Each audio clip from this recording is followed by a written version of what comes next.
Tales from the Mythos. I am Howard Phillips Lovecraft, and though my mortal shell lies dust-cloaked in Providence, my voice returns across the void to speak of 3 tales that should never have been told. These are not fancies nor fictions. They are the reverberations of truths too immense and terrible for the waking world. The first is At the Edge of Infinity. Apollo 12 unearthed something beneath the lunar surface, something massive, ancient, and dreaming in the dark. What they awoke was sleeping, and it rose in unspeakable fury, tearing free of its prison to reclaim a dominion long denied. The second is Sacrifice in the Witch House. A man enters a house steeped in whispered legend, only to find the witch within is very real and very much alive. She does not kill him, but instead strips away his memory, his will, his humanity, until escape is meaningless, because he no longer remembers what freedom is. The third is The Summoning of the Sleeper. It is not a tale of nightmares, but of what occurs when the dreamer finally wakes, when Cthulhu, vast and mind-shattering, truly rises. In the face of such a god, mankind does not fight. It breaks, succumbs, and serves, driven mad by malice and the unbearable weight of revelation. If your mind still clings to reason, I implore you, subscribe, that future transmissions may reach you when next the stars align. Speak in the comments if you still remember how to speak. And like this video, that others may follow, though none return unchanged. The veil is thin, the silence is broken, the stories begin.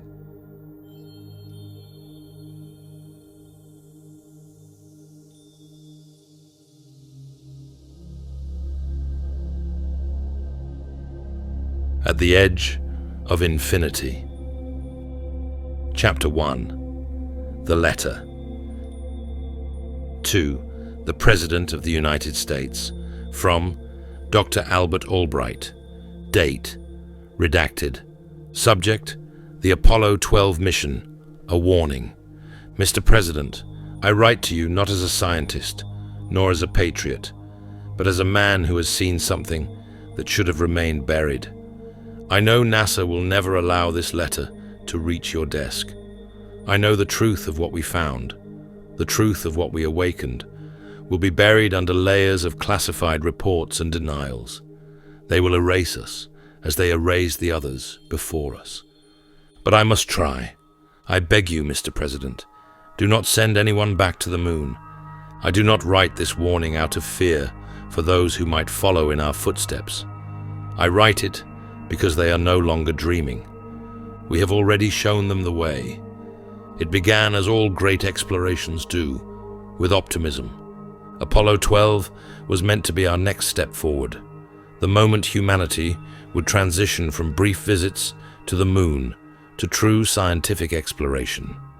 Our primary mission was simple: land at the Ocean of Storms, investigate the Surveyor 3 lander, and return with samples.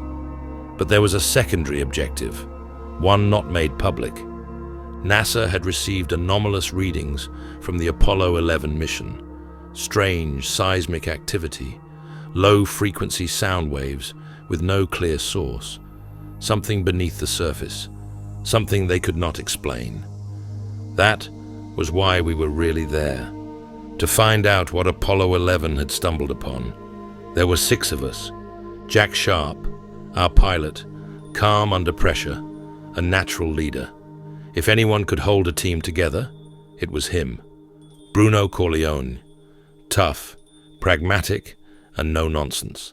A test pilot first, an astronaut second.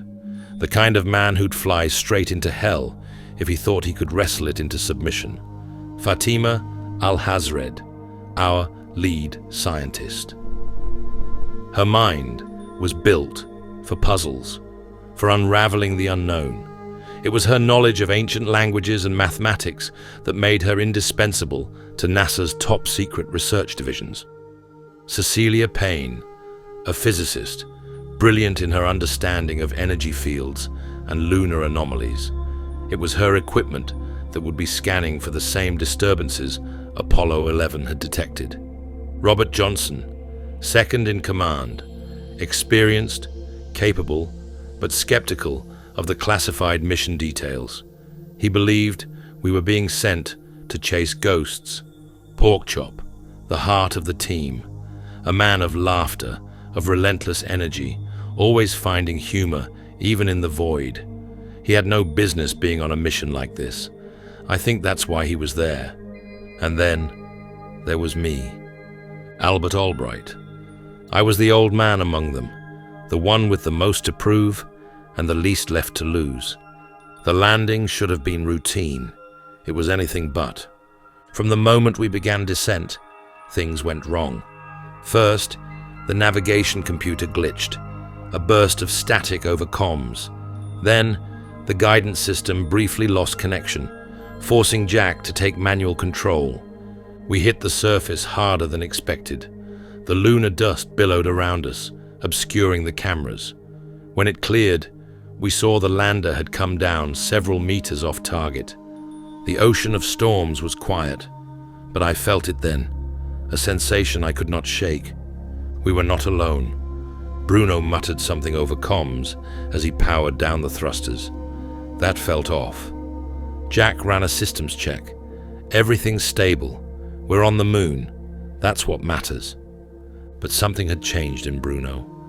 He stared out the window at the lifeless landscape, his breath coming a little too fast.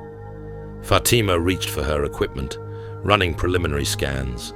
The radio hissed, a low crackle that made the hair on my arms stand on end. A noise, so brief I almost didn't catch it. A whisper, too faint to understand. And then it was gone. We chalked it up to interference. We were wrong. We suited up. The bulky, cumbersome suits made every movement a battle. The helmets were worse, bulky, limiting, suffocating. I turned my head to look at the others and had to twist further than expected, struggling to get the visor into position. Fatima's voice crackled through comms. Claustrophobic, isn't it? Porkchop chuckled. You kidding? It's great. It's like walking on a cloud. Bruno didn't respond. We climbed into the lunar rover, the low gravity making each step feel unnatural. The vehicle was slow, awkward, every bump jarring. As we neared Surveyor 3, I noticed something. The lander was off. It had been sitting on the moon since 1967. It should have been exactly where it landed, but it wasn't. It looked like it had shifted. Bruno saw it too. That thing moved. Jack shot him a look. That's impossible. We all knew it. Nothing moves on the moon. But we also knew what we were seeing. The surveyor had moved. Fatima checked her readings. A pause. Then, there's something below us. Jack straightened. What? Fatima hesitated. Then softly, a structure. The silence that followed was deafening. Jack turned to me. Looks like we found what we came for. And in that moment, I felt it again. That sensation. We were not alone. Chapter 2. Descent to the lunar surface. The silence of space is unlike anything else. Not the kind of silence you get in a room, or deep in the woods, or in an empty house in the middle of the night. Number. This was an absolute silence, a void where sound didn't belong. And yet, as I sat in the cramped confines of the lunar module Intrepid, listening to my own breathing through the headset, it felt deafening. Jack sat beside me, scanning the controls with practiced efficiency, his face set in tight concentration. Fatima sat behind us, checking the instruments one last time. Robert and Porkchop were further back, waiting for descent. Cecilia was in the orbiter Yankee Clipper, ready to receive us once the mission was done. Bruno's voice crackled over comms. Final system check complete. Looking good for descent. Jack exhaled slowly, All right, let's take her down. The lunar module shuddered, the thrusters firing in short bursts, correcting our trajectory. The moon loomed beneath us, the vast ashen-grey landscape stretching out in every direction, a place of endless dust and rock, untouched for eons until we, humans, decided to set foot on it. I glanced out the window. Below us lay the ocean of storms, a name that felt strange for a place that had never known water. But as we drifted closer, the shadows grew longer, and a creeping sense of unease began to settle in my chest. This was not like flying over Earth. There were no trees, no rivers, no shifting clouds. There was no life here, only silence and shadow. Porkchop muttered, "I think I liked it better when we were further away." Fatima didn't look up from her instruments. Too late for that now. Jack checked our altitude. 4,000 feet. Looking good. The lunar surface rushed up to meet us. Then, an alarm blared. Red lights flickered across the console. "Damn it," Jack cursed. "We just lost guidance control." My hands flew to the controls. What the hell happened? Robert's voice was tight. "I don't know. The system just dropped out." For a heartbeat, nobody spoke. The lunar module trembled beneath us, and suddenly the ground felt a whole lot closer. Bruno's voice was sharp. "We need to abort." "No," Jack snapped. "We're too close. We can do this manually." Porkchop gripped his seat. "Manually? You mean land this thing by hand? Unless you'd rather take the express elevator down." The lunar module pitched forward. Jack gritted his teeth, hands tight on the controls. I could see the muscles in his arms straining as he fought to steady our descent. I held my breath. The ground blurred beneath us. For a moment, I thought we were going to crash. Then, a sudden jolt. A cloud of grey dust billowed around us, rising up like smoke in the absence of air. The module groaned as it settled onto the moon's surface. A long silence followed. Then Jack exhaled. Touchdown. I let out a breath I didn't know I was holding. Fatima checked the readings. "We're stable." Bruno was the first to unclip his harness. He turned to Jack, glaring. "You almost killed us." Jack ignored him. "We're here." Outside the window, the moon stretched before us, vast and unbroken, a place of absolute stillness, undisturbed since the beginning of time. And we had just disturbed it. The lunar surface. It took an hour to suit up. The pressure suits were bulky, thick, and awkward as hell. They were designed to keep us alive, but they weren't made for graceful movement. Every step, every motion felt deliberate, exaggerated. The helmets were the worst. The visors restricted vision, forcing us to turn our whole heads just to get a decent view of anything. I had to crane my neck farther than usual, just to make the visor align with my eyes. It was claustrophobic. "Man, I hate these things," Porkchop muttered, adjusting his helmet. Robert chuckled. "Welcome to space travel." The hatch opened. Jack climbed out first, carefully descending the narrow ladder. He moved slowly, his steps deliberate. The low gravity made movement tricky. Everything felt lighter, floatier. I followed. My boots touched the moon for the first time.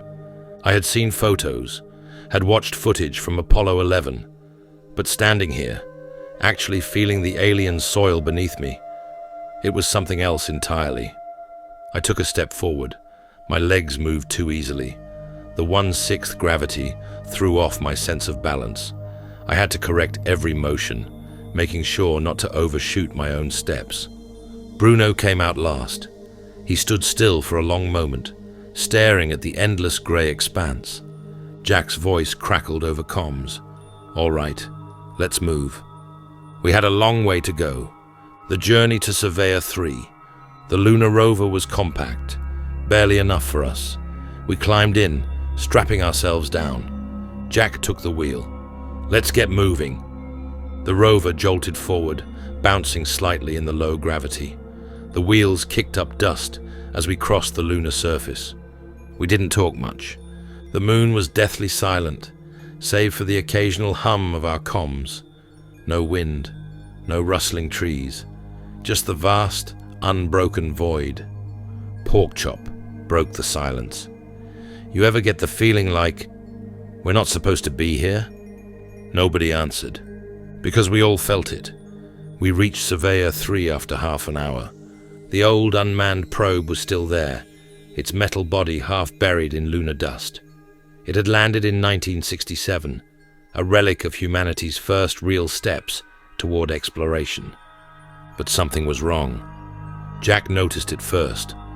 Was it always tilted like that? I frowned. No, I don't think so. Surveyor 3 had moved. Robert unstrapped himself. Maybe a small tremor could have shifted it. Bruno scoffed.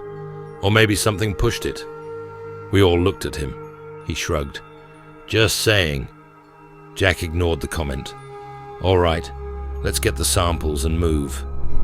We climbed out of the rover and approached the surveyor. The dust was disturbed. Something had been here. Fatima bent down, running her gloved fingers through the soil. Look at this. There were marks in the dust. Subtle, but they weren't ours, and they weren't surveyors. A silence settled over us. A terrible, creeping silence. Jack straightened. Let's make this quick. No one argued. Chapter 3. The First Signs. The silence stretched between us as we stared at the faint, disturbed tracks in the lunar dust. They were not our tracks. They were not Surveyor 3's, and they shouldn't have been there. Jack kept his voice calm, but I could hear the tightness in it. Could be some kind of shifting from the landing impact. Robert crouched down, running a gloved hand through the dust. There's no wind here, Jack. No atmosphere. If these were natural disturbances, they'd have to be from an impact event, and that would have been loud. Fatima finished for him. We had all heard nothing. Porkchop shifted nervously. I don't like this, man. Jack straightened, forcing an easy tone. It's fine. Just a little weird. Let's get what we came for. I didn't argue, but the back of my neck prickled. The others moved to the surveyor probe, setting up collection instruments and documenting the state of the lander. I kept my eyes on the horizon. The moon stretched on forever, vast and silent. No movement, no sound, just the still, dead landscape. And yet, I couldn't shake the feeling that we were being watched. I turned my head, too fast, and had to correct, adjusting my helmet so my visor realigned with my vision. The limited range of motion made it harder to scan our surroundings, but I saw nothing. I told myself I was imagining things. Bruno's growing unease. Bruno hadn't spoken much since we landed. Now, he was pacing around the surveyor, his movements jerky, too quick for the moon's gravity.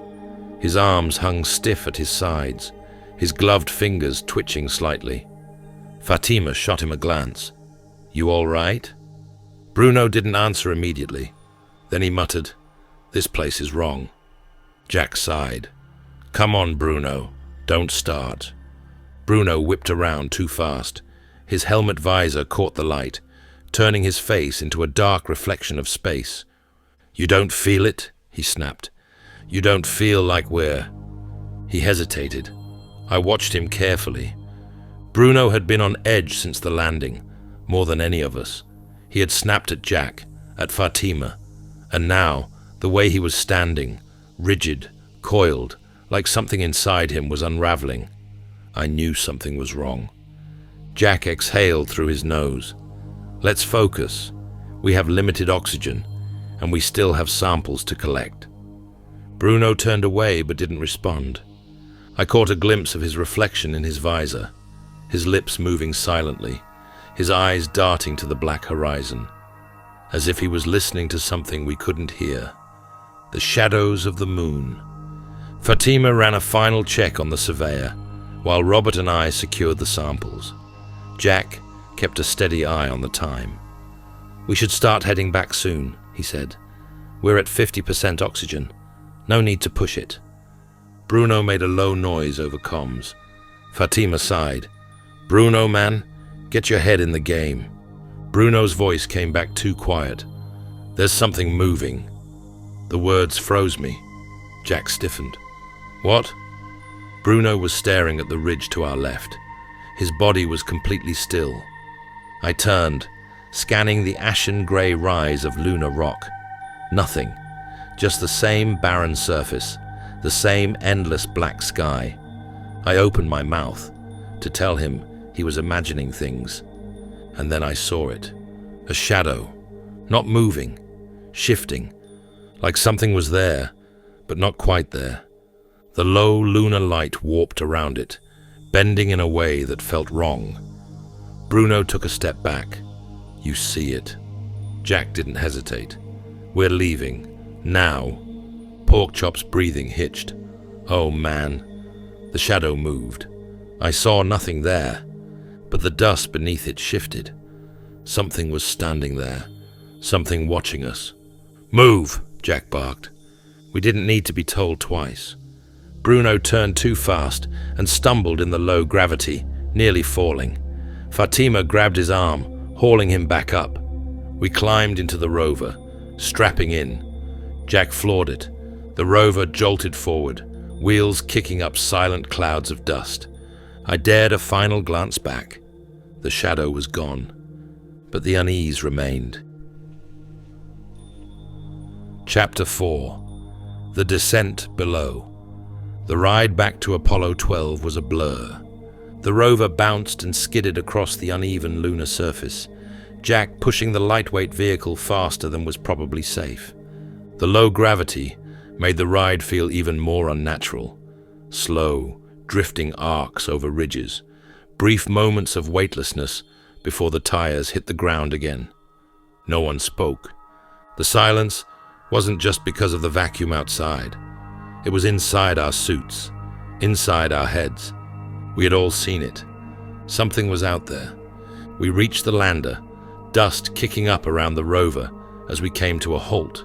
For a moment, none of us moved. Then Jack said, "Inside. Now." We dismounted, moving quickly but carefully. The restricted visibility of our helmets made it easy to misstep, and I felt my breath coming too fast. Bruno hesitated before climbing the ladder. His hands gripped the rungs too tightly, his posture rigid. I put a hand on his shoulder. "Bruno." He flinched. Then he shook me off and climbed up. Jack gave me a sharp look, but said nothing. Inside, we peeled off our helmets, the sudden rush of oxygen and the absence of radio static feeling almost overwhelming. Porkchop let out a long, shaky breath. What the hell did we see back there? No one answered. Jack sat down hard, rubbing his face. "I don't know, and I don't care. We finish the mission, we don't do anything stupid, and we go home." Bruno let out a short, humorless laugh. "You think we're getting out of here?" Jack's eyes snapped up to him. "Yeah, I do, because we're not going to panic, and we're not going to start losing our heads over some weird shadows in the dust." Bruno's lip curled. That wasn't a shadow. I stayed quiet, because I agreed with him. Fatima glanced between us.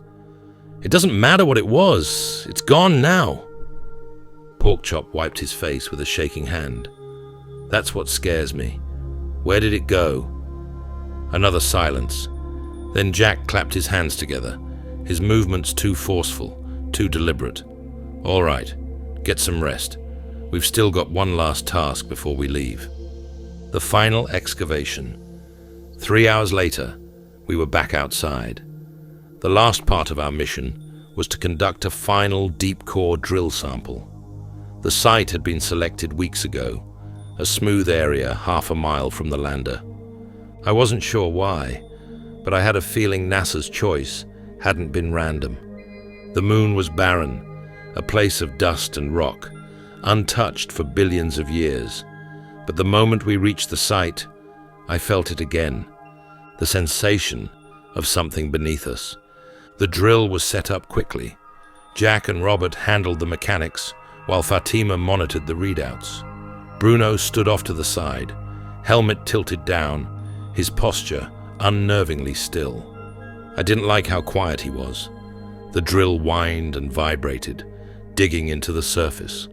The fine lunar dust billowed up before settling back down. Fatima checked her instruments.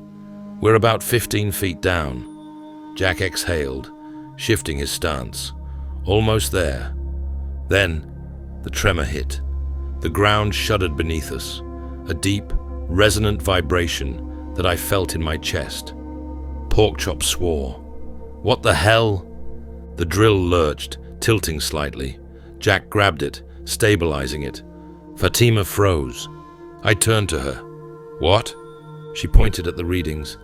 "The drill's hitting something hollow." I stared at her. "That's impossible."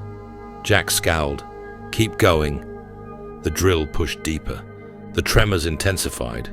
And then, the ground collapsed. Jack shouted as the drill plummeted into the hole, vanishing into blackness. Fatima stumbled backward, barely catching herself. A deep, gaping wound had opened in the lunar surface, and I saw what lay beneath. Vast, angled structures protruded from the collapsed tunnel, impossibly smooth, too perfect to be natural. The edges gleamed faintly in the distant sunlight, as if made of some unknown material. A city, buried beneath the moon. A city not built by humans. Robert let out a shaking breath. "Oh my God." Jack stepped forward, peering down. "Mission Control is gonna love this." Bruno didn't move. He just stared, his hands twitching. I felt my stomach knot. "Bruno?" He lifted his head slowly, and for the first time, I saw fear in his eyes. Porkchop's voice trembled. "I think we should leave." Bruno whispered, "It's too late." And from somewhere deep below, I swear I heard something move. Chapter 5. The Spawn of the Stars. For a long moment, none of us spoke. We stood at the edge of the abyss, staring down into the impossible ruins beneath the moon's surface. Jack was the first to break the silence. "Mission Control needs to see this." He reached for his comms, then hesitated, because we all felt it. A presence, a wrongness seeping up from the dark. The tremor had stopped, but something beneath us had shifted. Robert swallowed hard. We should take samples and go." Fatima nodded, but she didn't move. Her hands clenched at her sides. I looked at Bruno. He was still staring down into the void, his breathing slow and shallow. I followed his gaze, my eyes adjusting to the shadows below. The ruins stretched far beyond what we could see. Massive, alien architecture, covered in symbols I didn't recognize. But it wasn't the city that made my blood run cold. It was the things within it. Vast forms, slumped in the corridors and archways. Not statues, not carvings, creatures. I didn't know how I knew, but I did. They were not dead. They were merely waiting. A sick feeling twisted in my gut. The light from our suits cast long, sharp angles across their massive, inhuman shapes. I saw chitinous ridges, twisting tentacles, and grotesque, bulbous forms that seemed to warp and shift when I tried to focus on them. Fatima let out a shuddering breath. Jack's voice was tight. "What the hell are they?" Bruno whispered something, too low for us to hear. Porkchop took a step back. We shouldn't be here. The weight of it pressed down on us.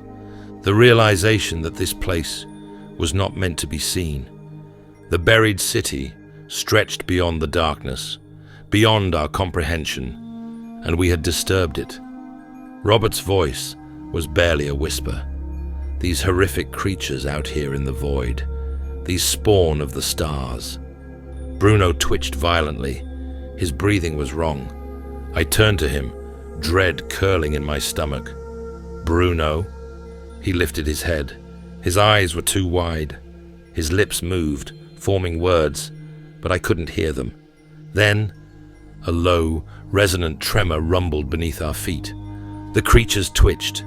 Porkchop made a strangled noise. "Did you see that?" Jack grabbed his arm. "We're leaving. Now." Fatima hesitated. "But the samples." "Forget the samples." Another tremor. A low, slow shifting. I watched in horror as one of the colossal figures moved, its tentacles curling ever so slightly, its chitinous body flexing. Porkchop let out a broken sob. Jack grabbed him, pulling him toward the rover. "Move!" Bruno didn't move. I turned back. He was still staring into the abyss. I grabbed his arm. "Bruno, we have to go." He twitched violently and turned to me. His face was pale. And then he smiled, a slow, awful grin. "They're waking up," he whispered.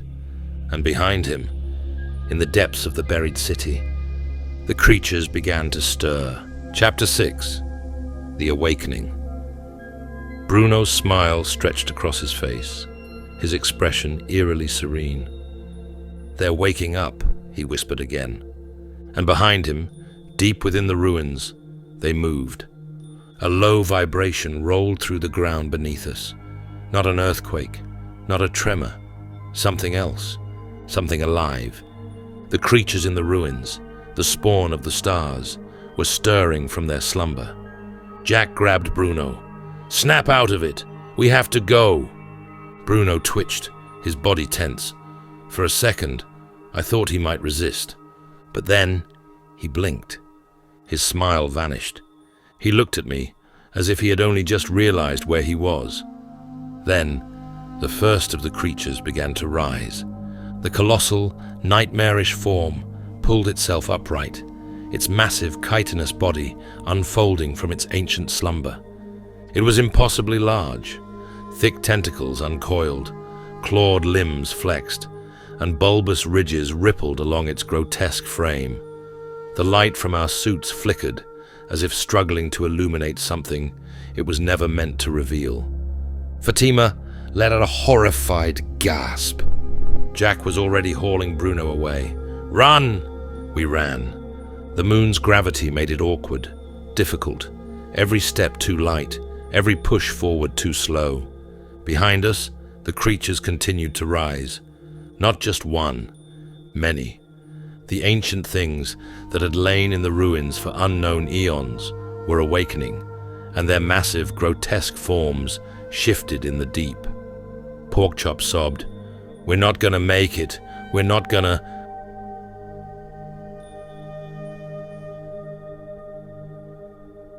The ground cracked beneath us.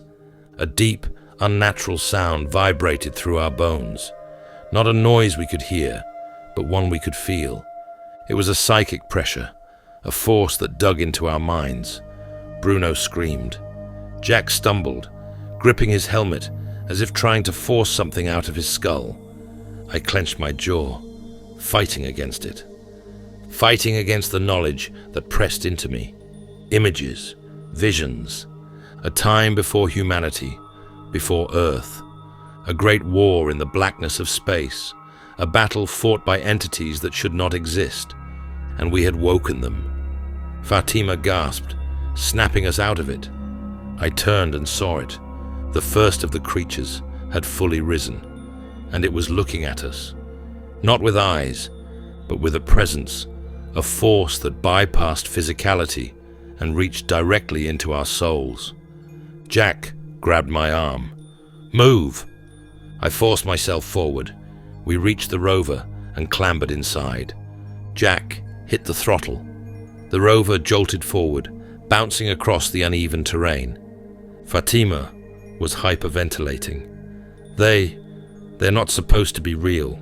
They're not supposed... Robert's voice shook. "What do we do? What do we do?" Jack's hands were white-knuckled on the controls. We get to Apollo 12. I turned in my seat. The creatures were fully awake now, and they were following. Their immense forms moved in eerie, impossible ways, gliding across the lunar surface with a speed that should have been impossible. They were coming for us, and we were running out of time. Chapter 7. The Chase. Across the Moon. The lunar rover bounced and skidded across the uneven terrain, Jack pushing it to its limits. Behind us, the star spawn were moving, not running, gliding. Their immense forms twisted and surged forward in a way that didn't make sense, like they weren't bound by gravity or friction. The moon's surface meant nothing to them. I turned back once, and immediately wished I hadn't. They were closer, too close. They weren't running. They didn't have to. Their grotesque limbs flexed, tentacles lashed, and their massive bodies undulated in slow, unnatural movements that should have been far too sluggish. And yet, they were gaining on us. Porkchop was shaking violently. Oh God, oh God, oh God. Jack gritted his teeth. I don't think we can outrun them. Fatima's voice was tight with panic. Then what do we do? No one had an answer. Robert tried to steady his breathing. Apollo 12's still miles away. What if we don't? Bruno let out a sudden sharp laugh. It was a terrible sound. I turned to him, my stomach twisting. Bruno? His helmet tilted, his body rigid. And then he whispered, "It doesn't matter." I felt a chill run through me. Porkchop swallowed hard. What do you mean? Bruno's lips curled into something that wasn't quite a smile. They were never asleep. Silence. Fatima's breath hitched. What? Bruno turned his head slightly, just enough for me to see his eyes through his visor. His pupils were dilated, too wide. They were never asleep, he repeated. They were waiting. Jack's hands tightened on the controls. I swear to God, Bruno. Bruno laughed again. It was wrong. He was losing it. I reached for him. Bruno, we need you to focus, okay? Bruno's breathing quickened. We dug too deep. We woke up the little ones. But the big one... He trailed off. His head twitched slightly, like he was listening to something. Robert stared at him, his voice barely a whisper. The big one? Bruno's eyes gleamed. You'll see. Jack cursed and yanked the wheel to the right. The rover skidded sideways, barely dodging a jagged ridge. We weren't going to make it. We all knew it, but no one said it out loud. The star spawn were closing in, their immense, grotesque bodies twisting and shifting, their tentacles slithering across the dust, their eyes... number. They had no eyes. They saw us anyway. The rover hit a small crater, sending us airborne for a split second. When we landed, I saw Bruno reach for his helmet. Unlatching it, I lunged. No! Jack cut the rover's acceleration, barely keeping us from flipping as I grabbed Bruno's wrist. His fingers were already under the seal. I wrenched his hand away. Let go! He roared. His strength was terrifying. Porkchop screamed, He's gonna kill himself. Jack swerved violently to the left, trying to shake Bruno off balance. I fought to keep his hands down. Bruno's breath hitched, his body convulsing. And then he stopped struggling. He turned his head toward me and smiled. I will never forget that smile, because it wasn't his. I see it, Albert, he whispered. I see it now. Then he tore free from my grip, and before I could react, he launched himself off the rover. Jack screamed, Bruno! He hit the lunar surface lightly, tumbling in the low gravity. Then he stood up, turned, faced the oncoming creatures, and reached for his helmet seal again. I watched, helpless. The star spawn surged forward, closing the gap. Bruno lifted his hands and unlatched his helmet. The vacuum took him instantly. His head imploded. A horrible, silent collapse inside his suit. Blood sprayed the inside of the visor, his body twitching once, twice. Then he crumpled. The star spawn swarmed over him. We didn't look back after that. Chapter 8. No way out. No one spoke. Bruno was gone. Jack had the rover at full speed, but it didn't feel fast enough. Nothing felt fast enough. The star spawn had taken him, or maybe he had given himself to them. I couldn't shake the image, the way he ripped his helmet open, the way his head caved in like paper, the way the creatures moved toward him with slow, knowing intent, like they had been waiting for him all along. I wanted to scream.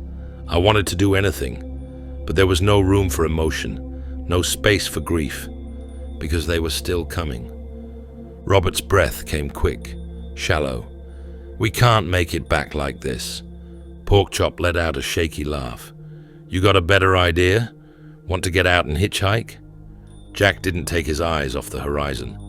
We're running out of time. Fatima gripped her harness. The oxygen. I checked my suit readings. 15 minutes left. Jack saw it too. We're not going to make it. Silence. The words hung there. No one wanted to answer, because there was no answer. We weren't outrunning them, and we weren't going to breathe long enough to reach Apollo 12. Porkchop let out a ragged breath. Well, hell, I guess this is it then. Jack snapped. Shut up. Porkchop flinched. You think yelling's gonna change it? Fatima was staring down at her hands. Her knuckles were white. We should never have come here, she whispered. Jack's grip tightened on the controls. Doesn't matter now. And then he slammed the brakes. The rover skidded, kicking up silent clouds of dust before coming to a jerking halt. Porkchop almost fell forward. What the hell? Jack unstrapped himself. We need a plan. Robert looked at him like he was insane. A plan? We have 15 minutes of oxygen. Jack turned in his seat. We have to stop running and figure this out. No one argued, because he was right. We were going to die if we didn't come up with something. We climbed out of the rover and took cover behind a ridge of lunar rock. Jack was breathing heavily. All right, let's think. Robert shook his head. Think? What the hell is there to think about? You saw them, Jack. They don't move like we do. We're just insects to them. Fatima's voice was quieter. I don't want to die here. Porkchop sat down heavily. His entire body was shaking. Cecilia's gone. Bruno's gone. And we're next. We're not getting out of this. I stayed quiet, because he wasn't wrong. Jack let out a slow breath. We still have the rover. Fatima's eyes snapped up. But we can't drive through them. Jack nodded. Number. But maybe we don't have to. I turned to him. What are you thinking? Jack grabbed a hand-sized rock from the ground. He weighed it in his hand. We don't need to outrun them. We just need to get around them. Robert frowned. What does that mean? Jack stood up, still gripping the rock. We distract them. Fatima's brow furrowed. How? Jack lifted the rock over his head and threw it as hard as he could. It arced through the low gravity and landed far off to the right. For a moment, nothing happened. Then, movement. The star spawn turned. Jack grabbed my arm. That's our shot. Go! We bolted for the rover. Every step felt too slow. Every movement felt wrong. The star spawn twitched at the edge of my vision. One of them started to turn back. Porkchop let out a cry of panic. Jack grabbed him. Move! We reached the rover. We threw ourselves inside. Jack was already hitting the throttle. The rover jolted forward. The star spawn turned. And then they were in front of us. We had just run right into them. Jack cursed violently and yanked the wheel. But it was too late. We were trapped. They had us cornered. And with only minutes of oxygen left, there was no way out. Chapter 9. The last goodbye. The rover skidded forward, bouncing violently across the lunar surface. The star spawn was still coming. Too fast. Jack pushed the accelerator to its limit, but it wasn't enough. The rover was too slow. It had never been designed for an escape like this. Porkchop twisted in his seat, looking back. His voice was raw. "They're gaining on us." I risked a glance. They were closer now, their grotesque, massive bodies gliding unnaturally, their limbs slithering, their tentacles stretching toward us. The way they moved, it shouldn't have been possible. Robert's breath hitched. "We're not gonna make it." Jack's hands were white-knuckled on the controls. "Hold on!" But there was nowhere left to go. Apollo 12 was still ahead, but we weren't going to reach it before they caught up. And Cecilia knew it. She turned, looked at all of us. Her helmet visor reflected the pale lunar light, but I could still see her face, the look in her eyes, a decision already made. Acceptance. "No," Fatima whispered. She knew what was coming. Cecilia didn't say a word.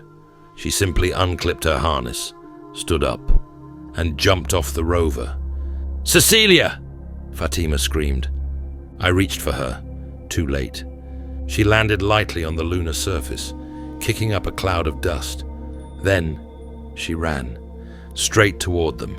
The creatures rushed forward, tentacles uncoiled, limbs stretched. I saw her pull her sidearm from its holster. She fired once, twice. Then they reached her. A dozen massive alien limbs slammed into her at once. She collapsed beneath them, her body disappearing in a tangle of writhing, shifting flesh. Porkchop sobbed. Fatima screamed her name. Jack clenched his jaw, his entire body shaking, but he didn't slow the rover. We couldn't.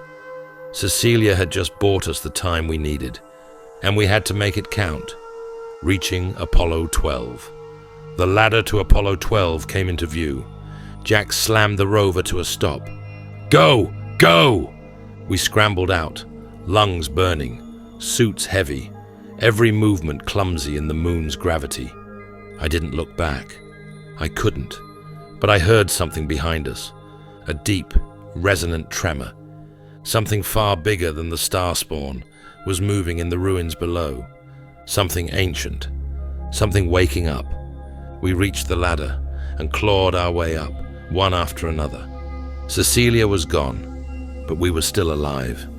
For now. Chapter 10. The Final Tremor. We collapsed inside Apollo 12, panting, shaking, not even able to process what had just happened. Jack slammed the hatch shut and twisted the lock, sealing us inside. No one spoke. No one moved. Porkchop was curled in on himself, his whole body shaking violently, his breaths coming in ragged gasps. Fatima's visor was still on, but through it, I could see tears in her eyes. Robert just stared at the floor, blank, like a man who had just been hollowed out from the inside. And me, I sat there, frozen, my mind replaying Bruno's helmet bursting open, Cecilia disappearing beneath those writhing things, over and over and over. Jack's voice finally cut through the silence. "Strap in." His voice was too steady, too calm, like a man forcing himself not to feel. Fatima turned to him slowly. "She's gone." Jack didn't look at her. "Strap in." She shook her head, a sudden sharp movement. No, we can't just..." Jack snapped. "She's gone, and Bruno's gone, and we are going to be gone if we don't leave right now." His voice broke at the end. Porkchop sucked in a breath, like he'd been punched. "Bruno," he whispered. "Bruno was right." Jack whipped around. "What?" Porkchop looked up at him, and for the first time, I saw real madness in his eyes. "He saw it before we did," he said, voice trembling. "He said they were waiting, and they were. He said there was something bigger, and there was." He let out a hysterical laugh, short, sharp, almost like a sob. They wanted us here. Jack's jaw clenched. No. Yes, Porkchop yelled. Why do you think we made it so far? Why do you think we got away? They let us wake it up. Robert, silent until now, let out a soft, broken sound. We never had a chance, he whispered. Fatima shook her head. Stop, stop. You're both losing it. Robert turned his empty stare toward her. Did we wake it up, or did it wake us up? Silence. A horrible, deafening silence. Jack turned back to the controls, his hands shaking as he started flipping switches. We're leaving. Fatima still wasn't strapping in. She was still looking at the hatch, as if she wanted to open it and go back for Cecilia. I reached out, grabbed her wrist. Fatima. She flinched. Cecilia's gone. My own voice was hollow. She knew. That's why she ran. Fatima clenched her jaw. It wasn't supposed to be like this. It never was. Chapter 11. The Escape. Jack hit the launch sequence. The engines roared to life, shaking the entire module. Outside, the star spawn were upon us. Through the small porthole window, I saw their immense forms slamming against the hull, their massive limbs tearing at the metal, trying to rip their way inside. The ship shook violently. Robert gritted his teeth. They're trying to tear open the hull. Jack's fingers flew across the controls. Hold together, hold together. Porkchop let out a choked sob. They're in my head. They're in my head. And then it got worse. A sound that wasn't a sound filled the module. A deep, inhuman frequency. Not heard, but felt. It ripped through our skulls, digging into the soft, hidden places of our minds. A voice that wasn't a voice. A thought that wasn't a thought. I clutched my head, my breath coming in gasps. No, no, no, no! Fatima screamed. Porkchop was rocking back and forth, tears running down his terrified face. It's in my head! It's in my head!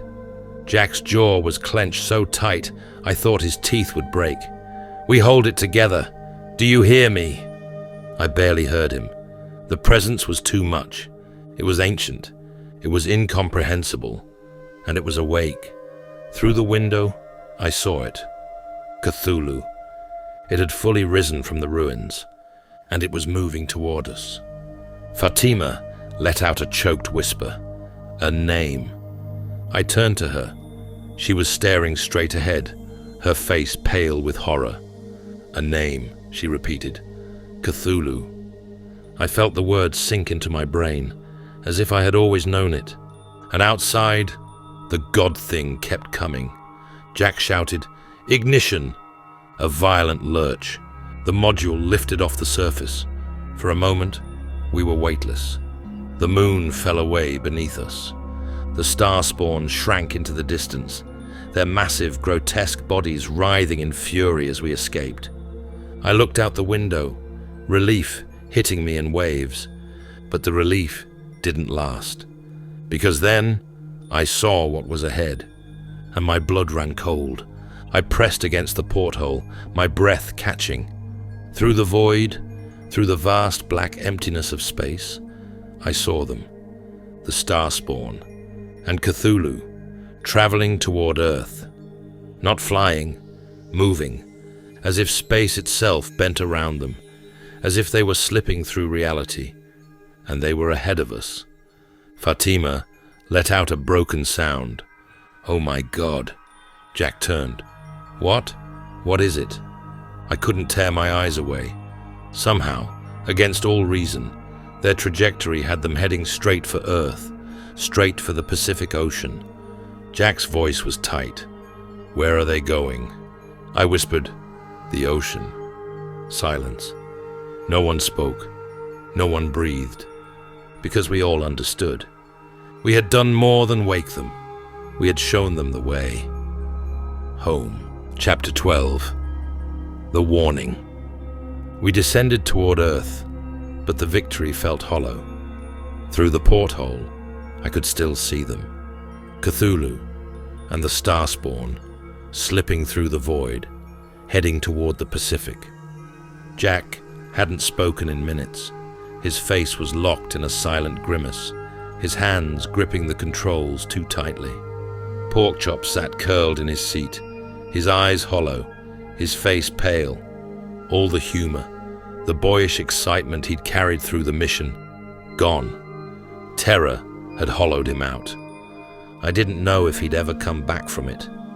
No one spoke, because we all knew the truth. We had made a mistake, and there was no undoing it. Return to silence. The world welcomed us as heroes. The recovery team pulled us from the capsule, shaking our hands, congratulating us on a mission well done. They had no idea.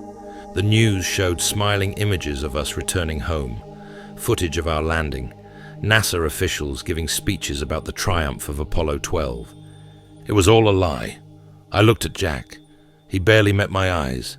Fatima hadn't spoken since we splashed down. Porkchop. His joy was gone. Only trauma remained. And we couldn't warn anyone, because the government already knew. The cover-up. They took us to debriefing. They said the ruins were to be classified. They said the Starspawn had been a psychological delusion caused by oxygen deprivation. They said the tremors were lunar instability. They told us to forget, but I couldn't forget, because I had seen them, and I knew where they had gone. I knew what lay beneath the Pacific, and I knew what happened to Apollo 11. That mission never came back the way they said it did. The men who walked the moon were not the ones who returned. Back to the letter. I sit here now, writing this letter in the dim glow of a desk lamp. The words come slow, my hands trembling with the weight of what I know. The world believes we succeeded. They believe Apollo 12 was just another step forward for mankind. But they do not know what we found. They do not know what we awoke. They do not know what is coming. This letter will likely never reach your hands, Mr. President. NASA will erase it, as they erased the truth about Apollo 11. They will silence me.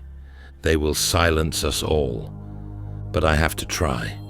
I have to warn you, because what we woke up there, it is here now, and it is only a matter of time.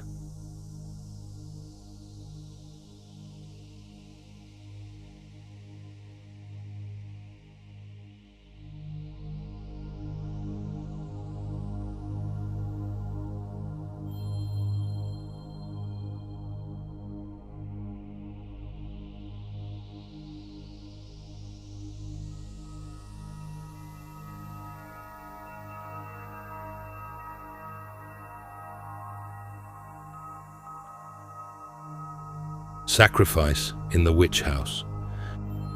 Chapter 1. The Prison of Angles. I wake to the feeling of wrongness. There is no light, no sound, no smell, just a presence, unseen yet suffocating, curling around me like a second skin. I inhale sharply, but the air is thick, stale, heavy, with something I cannot name. The walls around me feel too close, not in the way of a small room, but in the way of a coffin nailed shut. I try to move, and the air presses back, as if the very atmosphere resents my presence. Something is not right. I do not remember how I got here. I do not remember where here is. I sit up, my body cold and stiff, muscles aching, as if I've been still for far too long. The ground beneath me is solid stone, smooth but uneven, like something carved by hands that did not care for precision. I reach out, feeling along the walls, and that's when the first note of horror shivers through my bones. The angles are wrong. My hands do not move the way they should. They dip when they should rise. They swerve when they should stay straight. It's as if the walls warp beneath my touch, shifting like liquid, yet remaining as solid as rock. A tremor runs through me. This is not just darkness. This is something else entirely. I force myself to breathe, to focus. I reach out again, slower this time, and trace the shape of the room. The space is cramped, but not small, wide, but not vast, its dimensions slipping in and out of any logical measurement. It is like being trapped inside a shape that should not exist, something nearly a room, but not quite. And then, as if my very awareness of it has changed something, I feel the shift, a sickening lurch, a bending of space, as if the room itself has acknowledged my presence. I jerk backward, my breath catching in my throat, and that's when I see it. The window. It is not a window, not in the sense of glass and frames, of looking from one reality into another. It is a hole, a wound, a rupture in the fabric of the world, seething black and endlessly deep, as if something had torn through existence and left only a gaping maw of darkness. And through it, something looks back at me. I recoil, heart hammering, but my body does not obey. The space behind me pushes forward, and I realize with a shuddering horror that I am being tilted toward the abyss, as if the room itself is forcing me to look deeper. The darkness is not empty. It is vast, layered, shifting in ways that make my mind ache. And beyond it, something is watching me. I cannot see eyes. I cannot see form. But I feel it, its presence pressing into my skull, uncoiling through my nerves like the touch of something ancient and patient. A thing that does not see as we see, but knows. A thing that has always known me. I wrench myself backward, slamming into the twisted angles of the room, gasping for breath. The space shivers, displeased. The window does not close. The thing beyond it does not retreat. But for now, it only watches, waiting. I squeeze my eyes shut, willing myself to wake up, to shake off the unreality of this place. But I do not wake. This is not a dream. I am trapped in something I do not understand, something that does not belong to the world I know. I breathe in, slow and controlled, trying to force reason into the unreasonable. And that's when I see it. A door. It is not a door in the conventional sense. It is part of the wall, yet separate. A seam in the unnatural geometry, so subtle that I only recognize it as an exit because some instinct tells me it should be one. I lunge for it, my fingers pressing against its warped surface, desperate for any means of escape from this shifting nightmare. The air behind me shudders, and I know. Whatever is watching me through the window does not want me to leave. The thought is ice in my veins. My fingers find the edge of the door, and before I can second-guess myself, I pull it open. The corridor beyond is too long, stretching into blackness, lined with walls that seem to breathe in the candlelight. A cold wind rushes past me, carrying the scent of old parchment and decaying fabric, of something forgotten and unearthed. And then, from the end of the corridor, beyond the reach of sight, I hear a sound, a soft, slow whisper, a voice not meant for human ears. I do not want to go forward, but there is no other way. I step through, and the door closes behind me. Chapter 2. Keziah Mason. The corridor is endless, or at least it feels that way. Every step I take into the blackness feels wrong, like I am walking further into something that was never meant to be found. The walls pulse faintly with a sick, rhythmic energy, the angles shuddering as if the house is alive, and behind me, there is no door. I do not look back. The air presses around me, thick, stagnant. It carries the faintest hint of something ancient, dust and decay, and beneath that, something worse. A sour, acrid stench, like parchment burned centuries ago, its ashes left to fester in the dark. And the whispering. Oh God, the whispering. Software, low, just beyond the threshold of hearing. A language I do not know, but somehow understand. I do not want to understand. I move faster. The corridor should end, but it doesn't. Every step stretches the space longer, like I am walking through some vast, invisible loop. The walls shift as I pass, their angles bending subtly, forcing me to keep adjusting my vision, making it impossible to trust where I am. I try to focus, to fight the way my mind slips between certainty and doubt. And then, something moves ahead of me. A shadow, a shape in the dark. I freeze. The whispering stops. A silence so thick, so total, it feels like the entire house is holding its breath. Then, softly, "You have come far, Jack." The voice is wrong, not inhuman, not monstrous, but too smooth, too patient, too knowing. A voice that has waited a long, long time, and knew I would come all along.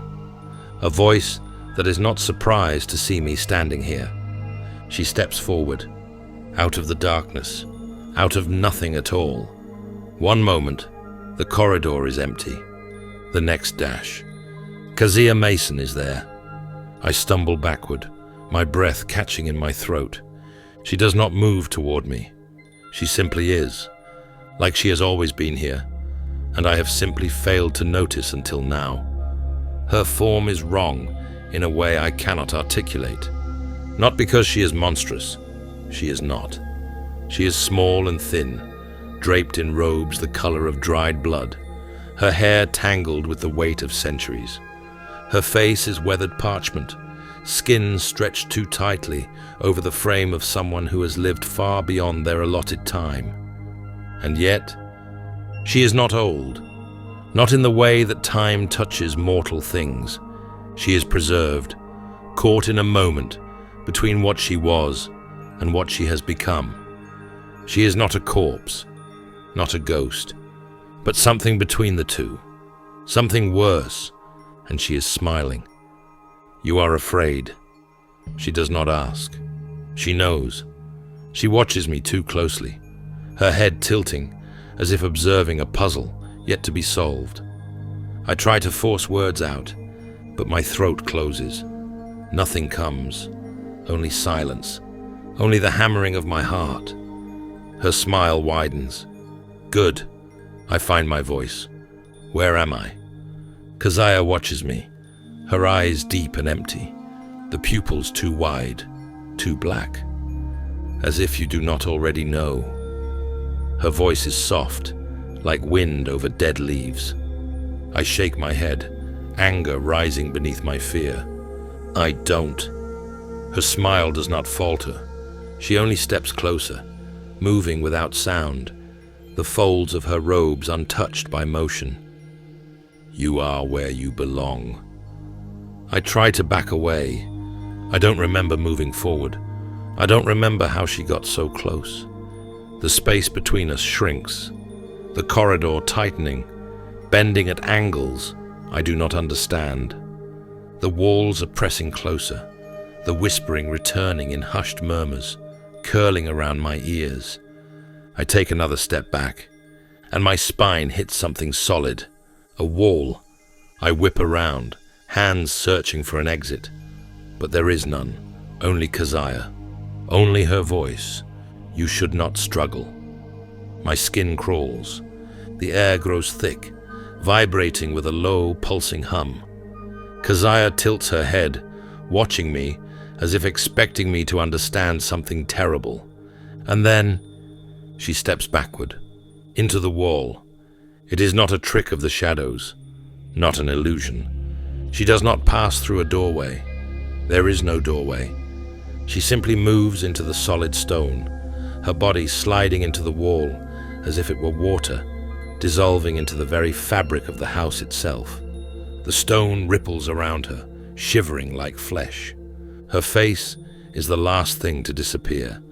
Her lips part, and she laughs, a sound too distant, too stretched, as if coming from the bones of the house itself. And then she is gone. The whispering erupts, spilling from the walls, from beneath my feet, from the air itself. The corridor groans, twisting, folding inward, forcing me to run. But I do not know which way to go. The space is shifting, the walls expanding and contracting like lungs, like something that is breathing me in. And somewhere, she is still watching. Somewhere, she is waiting for me to understand, for me to become what I am meant to be, for me to break.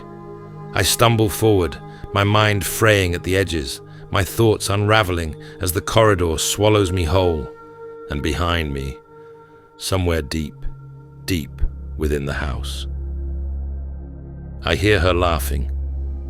Again, Chapter 3. The faces I will never see again. I cannot escape. I know that now. I have tried. God, I have tried. But the house bends and reshapes, trapping me in its corridors, pulling me back into the places I dread most. I am not dreaming. I am not dead. But I do not know if I am alive either. Because if this is life, then it is no life at all. And in the suffocating blackness of my fate, a deeper pain blooms inside me. I will never see them again. Albert Albright, my mentor, my friend, a man I had come to trust with my life, whose wisdom carried the weight of years spent studying things no man should study. We had stood shoulder to shoulder, arguing over theories of space and time, of forbidden knowledge, of whether some things were meant to remain unknown. Albert had always been the rational one. Even when the darkness loomed, when the horrors we uncovered could have driven lesser men to madness, he kept his mind intact. And when I doubted myself, when I feared I had gone too far, that my obsession would destroy me, Albert was the one who reassured me. Jack, I trust your judgment, even when you don't trust yourself. Those words had steadied me more times than I could count. And now, they are gone. He is gone. I will never hear his voice again. Never debate with him over the nature of existence. Never sit in his office at Miskatonic, warmed by the glow of old lanterns, surrounded by books that smelled of parchment and dust and secrets. I try to recall the sound of his voice, but already it is fading. Bruno Corleone, brash, stubborn, loyal. I can still see him, arms crossed, shaking his head at me with that half smirk he always wore when he thought I was being too cautious. Jack, you think too damn much. When the world is on fire, you don't ask why. It just is. He was the kind of man who never hesitated, never backed down, never let the unknown shake him, until the unknown became too much. I remember the fear in his eyes the last time I saw him, the way his confidence crumbled into ash when he realized we were dealing with something beyond human understanding. He had fought it, but in the end, he lost. And now, there will never be another argument between us, never another night drinking and laughing, with him punching my arm and telling me I needed to lighten up. Never another moment where I could call him a friend. Bruno Corleone is dead to me now, and soon I will be dead to him. Porkchop, my partner, my reliable companion, whose personality always brought me a smile, even in the darkest times. His humor was a shield, a way of keeping the nightmares at bay. Jack, the reason I make light of things is because I feel there's some safety that you provide that allows me to cover my fear with humor. I remember how he said it, half laughing, half serious, staring into the fire after a night Neither of us wanted to remember, and I remember how much that meant to me. I had always thought of him as the brave one, the one who could joke in the face of unspeakable terror, but he had needed me. He had needed my presence to feel safe, and now he is gone. His laughter, gone. His presence, gone. I was his safety, and now I will never protect him again. Fatima al-Hazred. Fatima. I do not want to think about her, because it hurts too much. More than the rest. More than anything. I should have told her. I should have told her what she meant to me. That she was more than a brilliant scholar, more than a woman born into forbidden knowledge, more than just the descendant of a man whose name sent shivers through the annals of history. She was light. She was fire. She was the only thing in my world that ever felt like magic, and not the kind of magic that shatters the mind and twists the soul. Real magic. Something beautiful. Something that made me want to live. "Jack," she had said once, her dark eyes locking with mine over an old tattered page of the Necronomicon. "You're afraid of things you can't control, but you've never had to be afraid of me." And she was right. I was never afraid of her.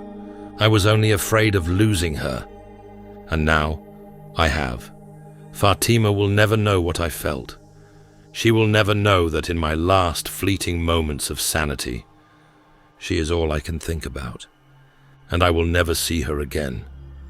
I clutch my head, shaking, gasping. I do not want to forget them, but I can already feel it happening. Their voices are slipping away, their faces blur in my mind, their words twisting into echoes that no longer hold meaning. I loved them. I needed them. And now, I can no longer remember how they felt about me. And worse, I can no longer remember how I felt about them. My heart aches with something hollow, something vast and empty, because even if I escape, even if I survive, Jack Sharp is already gone. Chapter 4. The Impossible City Calls. I do not know how long I've been here. The days do not move. The air does not shift. There is no hunger, no thirst, only this crushing, unbearable awareness that I am trapped outside of time. I do not belong here, and yet the house does not let me go. I try. God, I try. The first time, I find a door, a real door, one that seems solid and certain, one that my hands do not slip through like water. I wrench it open and stumble into the cold night air, and for the first time since this nightmare began, I am outside. The sky is black and cloudless, but the stars are wrong. Their placements shift, forming constellations I do not recognize, pulsing too slowly, too deliberately, as if they are alive. The wind bites my skin, and for a moment, I dare to believe. I run, through the overgrown streets, past the rotting houses, past the twisting roads that should lead back to civilization. And then, I see it. The house. I am back at the house. I do not know how. I do not know when the world bent and turned itself inside out to bring me here again.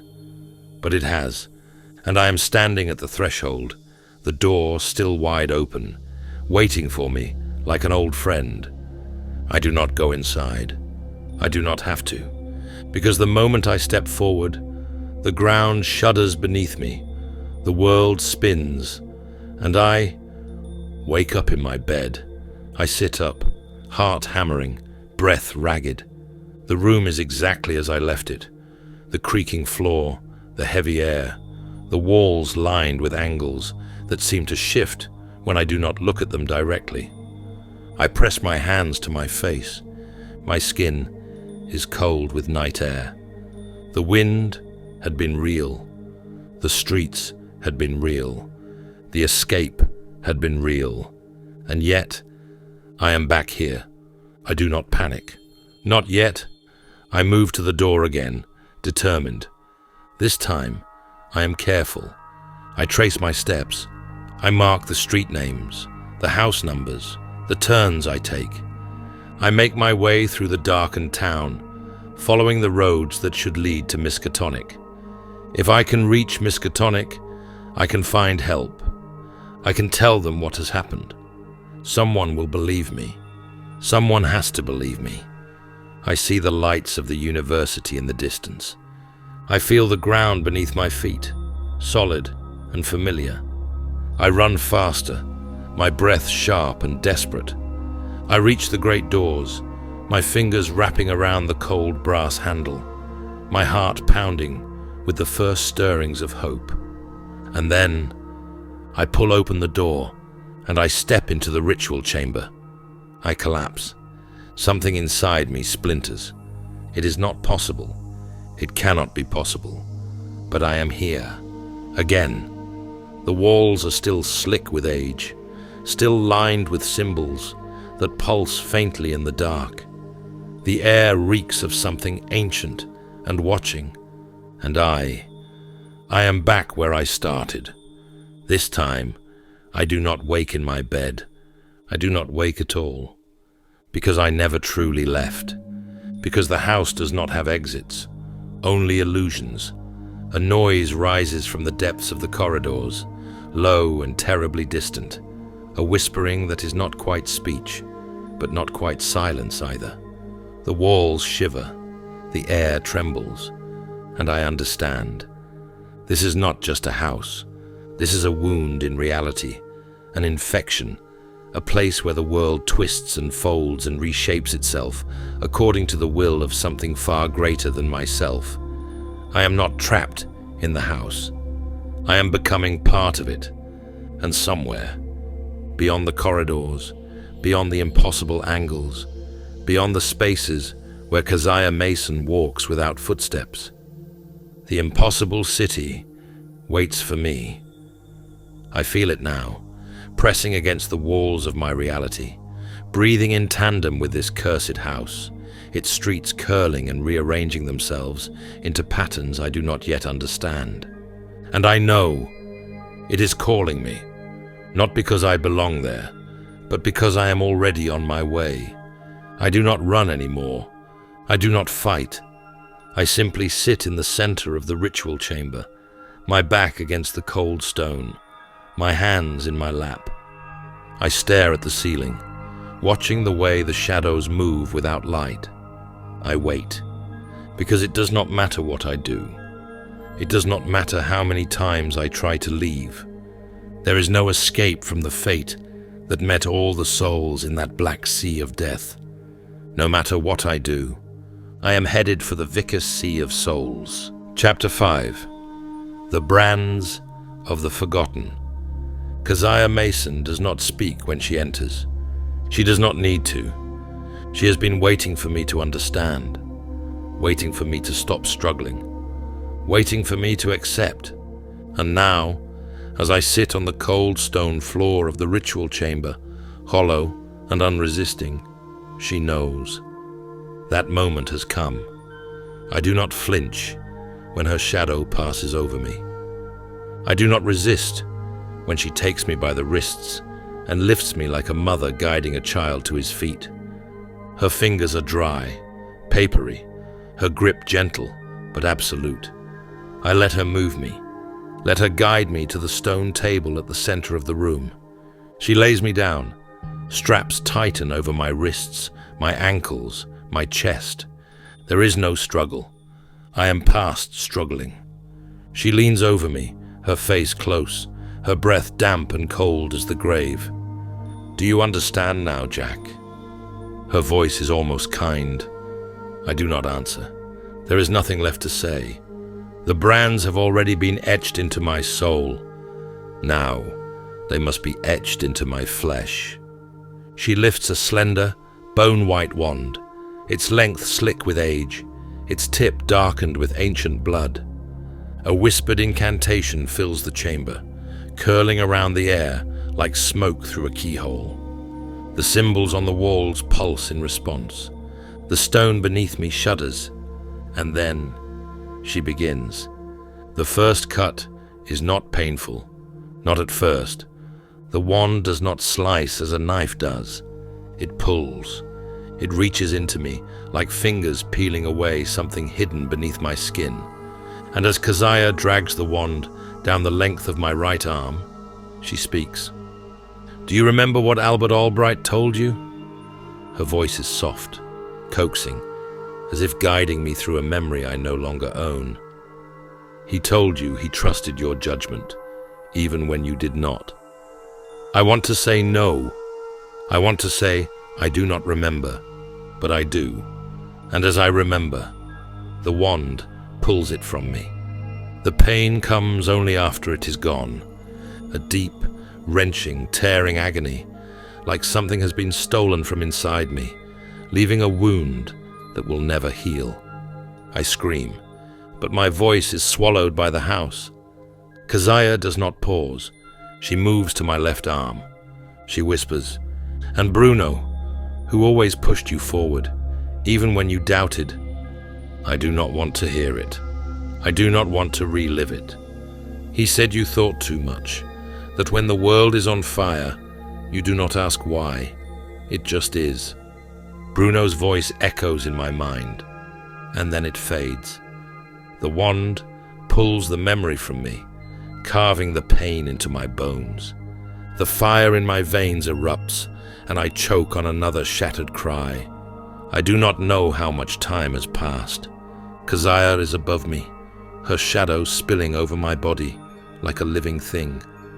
My arms are branded, marked with the loss of Albert, marked with the loss of Bruno. And now, she moves to my forehead.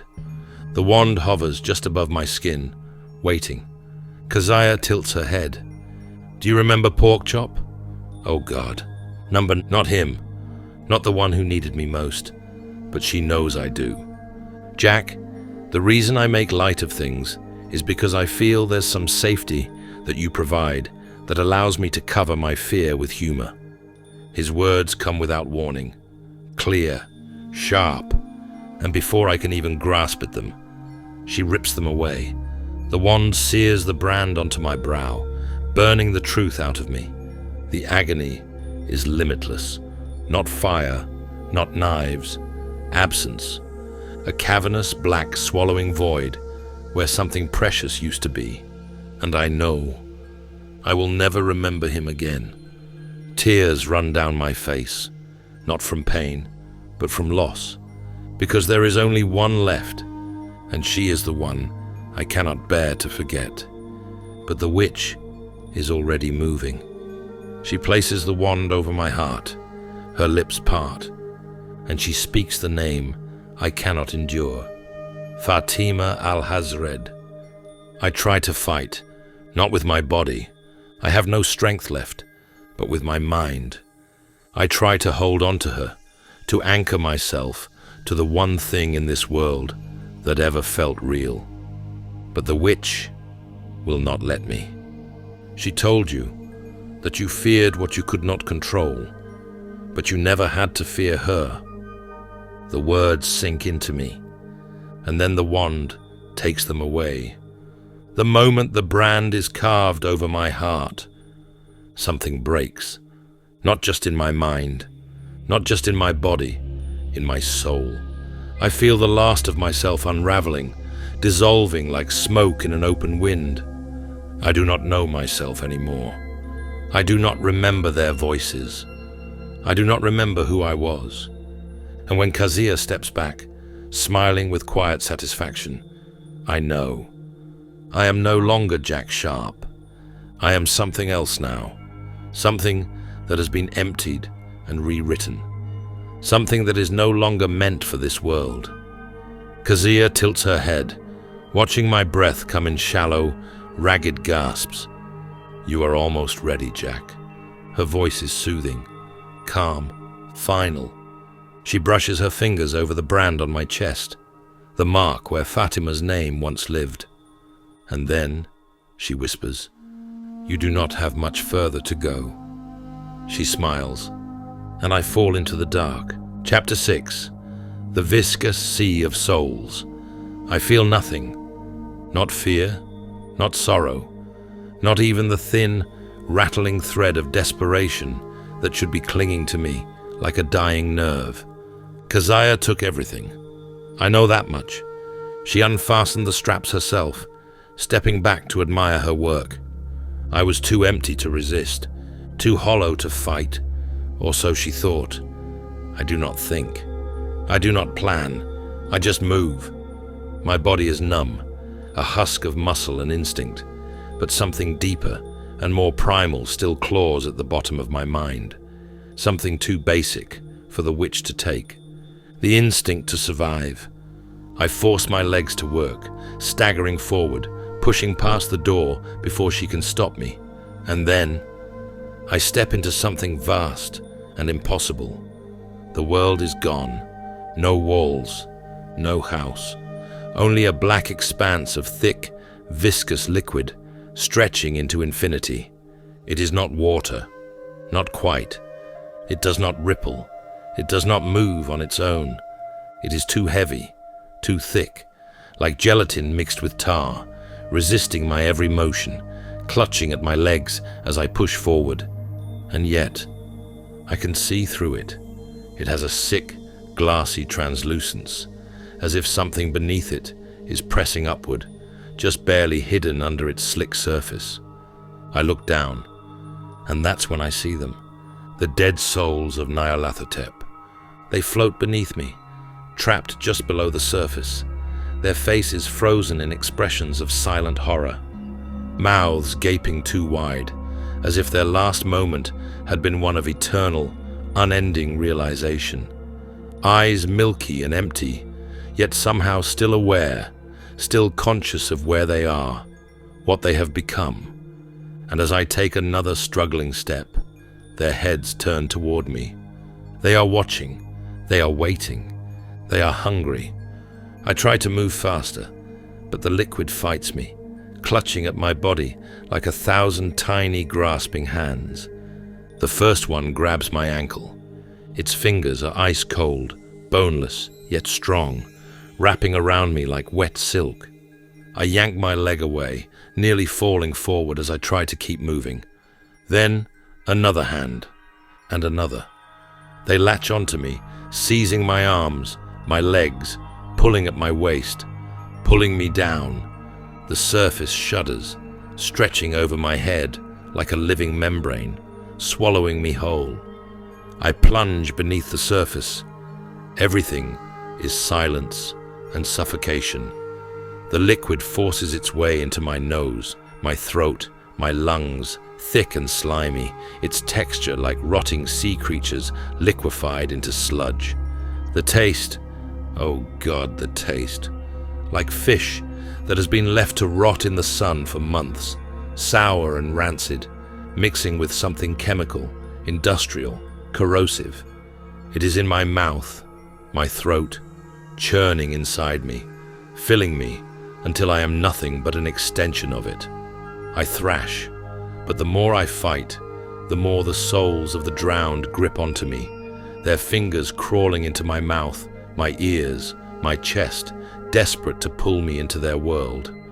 I am going to choke on this blackness. I am going to sink forever, forgotten, lost, like the rest of them.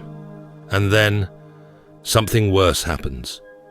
They speak to me, not in words, not in voices, but in a parade of unwanted memories, flooding into my skull, piercing through what little remains of my mind like jagged, broken glass. I see things I do not understand, the birth of things that should not exist, the end of things that were never meant to end. I see the impossible city from within, its streets twisting in ways that defy geometry, its buildings pulsing like living organisms, and at its center, Nyarlathotep. He is not a god, not a demon, not a thing that fits into any word ever spoken by man. He is everything and nothing, the shape that does not hold, the voice that does not speak, the will that is both eternal and fleeting, and he is waiting for me. I feel his pull. I know where I am heading if I do not escape. To the viscous sea of souls, the place where those who came before me now float, forever conscious, forever lost. And I am almost there. A surge of panic, the last, final trace of me that still wants to live, erupts inside my gut. I kick blindly, my foot connecting with something soft and yielding. The thing holding me jerks backward, its grip loosening just enough for me to rip free. I claw my way upward, my body screaming in exhaustion, my throat clogged with black filth, my mind fractured by the things I have seen. My head breaks the surface. I gasp, sucking in air, real air, or at least something close enough to trick my body into thinking I am still alive. I heave, coughing up thick ropes of black sludge, my stomach convulsing, my limbs too weak to carry me forward anymore. But then I see it, the shore, a stretch of dry, solid ground. I cannot stop. I cannot drown here, even if I do not remember why I must live, even if I have lost everything that once made me Jack Sharp. The instinct to survive still claws at my bones, and so I push forward. Every step is agony. The hands of the lost still reach for me, grabbing at my legs, trying to pull me under again.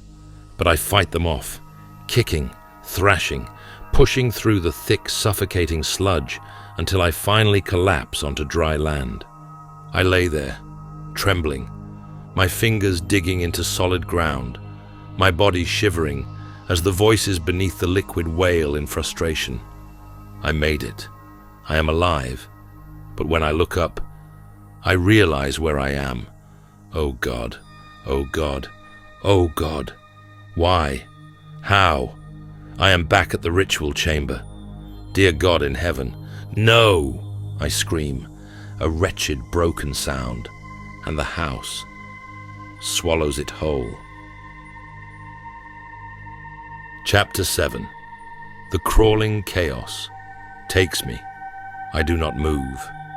I do not breathe. I only kneel there, trembling on the cold stone, staring at the twisting symbols on the walls, at the pulsing air, at the unmoving spectre of Keziah Mason. I do not know how long I have been like this. Seconds, hours. Does it matter? There is no time here. There is only the house, and the house is only a passage to something far worse, because I have seen what lies beyond the window. I have felt the pull of the impossible city, and I know I am already there. The witch steps toward me, her bare feet making no sound against the stone. I do not recoil. What is the point? I have fought. I have clawed my way through every horror she has set before me, and I am still exactly where she wants me to be. She kneels in front of me, tilting her head, peering into my face. Are you ready now, Jack?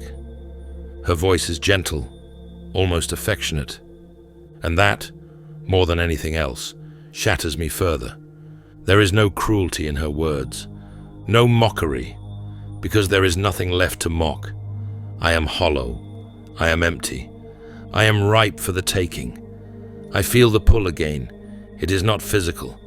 It is something deeper, something inside me, something woven into my being now. The brands on my arms, my forehead, my chest, they pulse with the rhythm of something vast, something distant yet impossibly close. I turn my head, though I do not want to. I do not have to see it to know what is there, but I look anyway. The window is no longer just a window. It is an open wound in reality, a chasm between worlds, a vast and gaping doorway to oblivion. And beyond it, the impossible city waits for me. The buildings stretch too high, their edges curling into geometries my mind cannot hold. The streets are alive, shifting, churning, paved not with stone, but something organic, something that pulses with a slow, sick rhythm. And at the city's center, It rises, a shape, a shadow, a god that is not a god. Nyarlathotep, the crawling chaos. He has many names, many faces. I do not know which face waits for me, but I know he is waiting. Keziah places her fingers under my chin, lifting my head so that my empty eyes meet hers.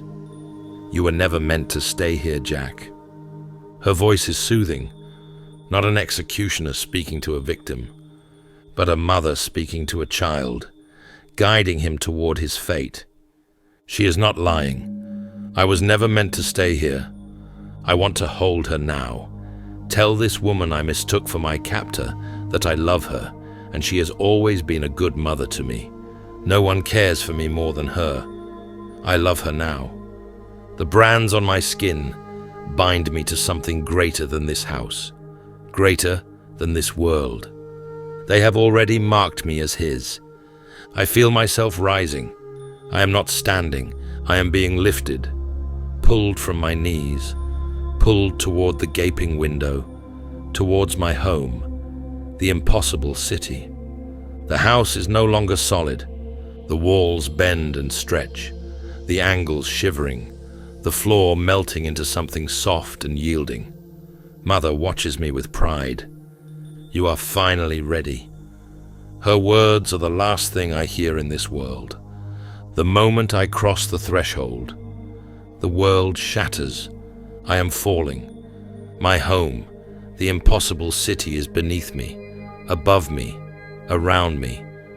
I am being woven into it, pulled through its shifting streets, dragged into its labyrinth of horrors. The sky is alive, writhing with titanic eyes that do not blink, that do not close, that do not look away. And at the center of it all, Nyarlathotep reaches for me. His voice is not a voice. It is laughter without sound, words without language, knowledge without sanity. You have come so far, Jack. He is inside me already. He is inside everything, and I am part of him now. The last shred of Jack Sharp dissolves, the last tether to what I was, to who I used to be. Gone. I am something else now, something that has no name, no past, no self. I open my eyes, but they are not mine anymore. The impossible city welcomes me home. And Keziah Mason, still in the house that was never a house, smiles one final time. Thank you, Jack. And then I am gone. Jack Sharp is no more.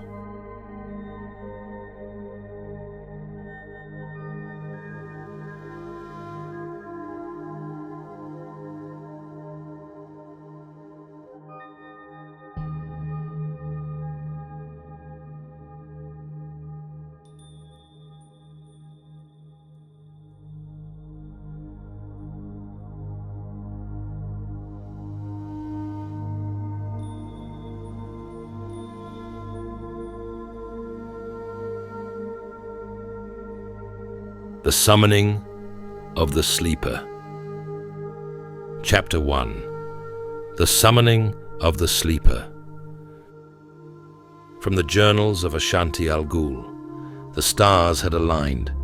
For centuries, millennia, we had watched, waited, whispered beneath the surface of this world, our voices no more than a breath against the sleeping mind of the Great One. And then it happened. The foolish sailors, the lost ones, the blind wanderers of the stars, they had disturbed him, not fully, not enough, but it had been the crack in the coffin, the first fracture in the prison that held our Lord. And now, the time had come to free him entirely. I stood at the edge of the black water, the salt stinging my nostrils, the wind howling like a chorus of dying things. The others knelt behind me, their robes soaked, their hands raised, trembling, not in fear, but in exultation. We had dreamed together, all of us, scattered across this dying world like embers of a fire, waiting to become an inferno. He had spoken to us in images, in sensations, in pain, and in pleasure. We had felt him, and we knew what he required. Lay could not rise on whispers alone. Blood must flow, minds must shatter. The world must be bathed in the fever of its own destruction, every living thing stripped of its identity, its fear, its pathetic desire for order. We would be the harbingers of this new age. I turned to face the congregation, my voice carried on the wind, mingling with the crashing of the waves. He is stirring, he is listening, but he is not yet awake. They shuddered, they moaned in the throes of divine madness. The time has come, I continued, to rip the veil away. The time has come to call him back. A great wailing rose among the faithful. Some clawed at their faces, others rocked on their knees, and one, blessed be his sacrifice, threw himself into the sea, his body swallowed by the abyss, a gift to the deep. The ritual had begun. We moved in unison, guided by the voices in our heads, the old tongue spilling from our lips like oil, black and slick, coating the air in syllables that no human throat was meant to utter. We chanted, over and over. The waves churned, the sky roiled, and in the distance, the world seemed to bend. The air itself vibrated, the flesh on my bones quivered, and then a voice. Not a sound, not words. No, this was something deeper, more profound, a pressure against my mind, vast and incomprehensible, a force beyond dimension or time. It was not language as men understand it, but I understood. Oh, I understood. You call. I fell to my knees, my body racked with joy and agony, the very cells of my being screaming in recognition. Great One, I gasped, my fingers clawing at the sand, the wet earth beneath me, a living, pulsing thing. We are ready. We are yours. We have awaited your return. The others convulsed around me, their bodies seizing, their eyes rolling back into their skulls as his thoughts filled them. Some of them would not survive this moment. That was to be expected. Not all flesh was strong enough to receive his blessing. The world sleeps. It shall wake in fire and fury. I wept, overwhelmed by the weight of his will. Yes, yes, it was as we had seen in the dreams. The world was wrong, suffocating beneath its own falsehoods, laws, nations, identities, the pathetic notion of self. They thought themselves individuals, separate from one another, bound by fragile egos and meaningless thoughts.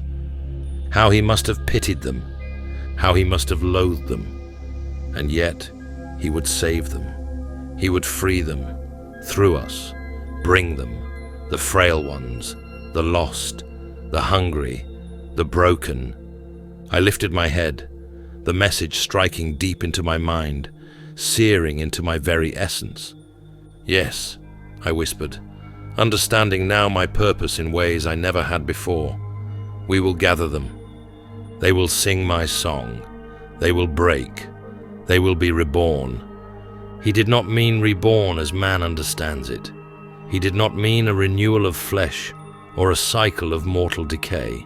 No, he meant reborn in mind, in purpose. He meant that they would be stripped of everything they thought they were, left as nothing but vessels of pure, unfiltered ecstasy and madness, conduits for his great and terrible love. The old world would burn in a holocaust of joy. The air around us shimmered, reality twisting, and in the depths of the ocean, I felt it. Movement. Relief was rising. The earth shook beneath us, the waters heaving, the heavens above growing thick with storm. The Great One's power pulsed through the void, spreading outward, seeking the weak, the broken, the ones most eager to see. We would find them. We would bring them to him. And when the final barriers of the mind crumbled, when the last screams of resistance faded into rapture, when all the world danced and killed and exalted in the unmaking of self, then, at last, he would walk among us. Chapter 2. The Gathering. From the Journals of Ashanti Al Ghul. They were already waiting for us. They did not know it, of course. They thought they were alone in their anger, in their resentment, in their hatred for the world that had left them behind. They sat in their homes, watching the world change around them, feeling it slip from their grasp, believing themselves victims of forces they could not control. They were the perfect vessels for him. Cthulhu does not seek the lost. He does not call the weak or the helpless. No, he calls the resentful, the ones already boiling with rage, but too afraid to let it spill over. He calls those who see enemies everywhere, the ones who believe the world has taken something from them, that others have stolen what was rightfully theirs. It was these people we sought, the angry, the afraid, the ones who already believed in divisions, in us and them, the ones who needed someone to blame. We did not need to convert them. Their hatred had already prepared them for us. They were waiting for an excuse, for someone to tell them what they had always suspected. Yes, you are right to be afraid. Yes, you are right to be angry. Yes, they are against you. And yes, now you have the power to destroy them. That was all it took. They came in ones and twos at first, drawn by whispers that curled through their minds at night. They thought at first that they were going mad, that the dreams, visions of rising waters, of terrible beauty, of power beyond their comprehension, were delusions. But then they realized the others were dreaming too. A man came to us in the mountains, his fists shaking, his breath heavy with something between rage and rapture. I knew it, he said, his voice raw, desperate. I knew the world wasn't what they said it was. He had seen the truth in his dreams. He had seen Relia rise, the old order crumbling into the sea, the weak devoured, the unworthy cast aside like worms writhing in the sun. He had seen what he wanted to see all along. You are ready, I told him. And he fell to his knees, weeping with joy. We spread like a fire in dry grass. Our whispers found their way into the homes of the bitter, the resentful, the ones who spent their lives thinking, why them? Why not me? They did not fight against our truth. They embraced it. And when they came to us, they did not come asking questions. They came ready to act. We always knew this day would come, one of them told me. A woman whose hands twitched with the urge to burn something, to break something, to destroy. Now, we don't have to hide anymore. Society had tamed them, but only just barely. They had spent their lives pretending to be civilized, wearing the mask of the rational, grinding their teeth behind polite smiles. Now, the mask could fall away. And oh, how they rejoiced. We gave them a cause, a god, a purpose. They had spent their lives feeling helpless, watching the world change around them in ways they could not control, blaming everyone but themselves. Now, they could take something back.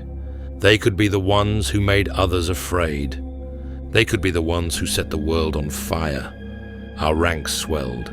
Men and women who once spent their days raging in silence, gripping their knives in the dark, but never daring to use them. They were ours now. The fools who had spent their lives dreaming of power, but never grasping it, who had blamed their failures on the outsiders, the weak, the different. They belonged to us now. Their minds cracked open like ripe fruit, their egos torn away like rotting flesh. They were finally free to be what they always wanted to be. Not just believers, not just acolytes, but executioners. It was time to purge the land. It was time to bring others into the fold, by persuasion or by force. For we were the storm now, and we were unstoppable. Chapter 3. The Rising of Relia. From the Journals of Ashanti Al Ghul. It began with a tremor, not an earthquake, not the fickle shifting of the earth's crust, but something deliberate, a will made manifest. The ocean itself recoiled in terror as something older than time itself stirred beneath its depths. We stood upon the shores of the Pacific, our eyes turned toward the horizon, our bodies trembling not with fear, but with triumph. The waves churned, the sky darkened, not with clouds, but with something deeper, something heavy and unseen, pressing against the fragile minds of those who still clung to the old world. They would feel this moment, even if they did not yet understand it.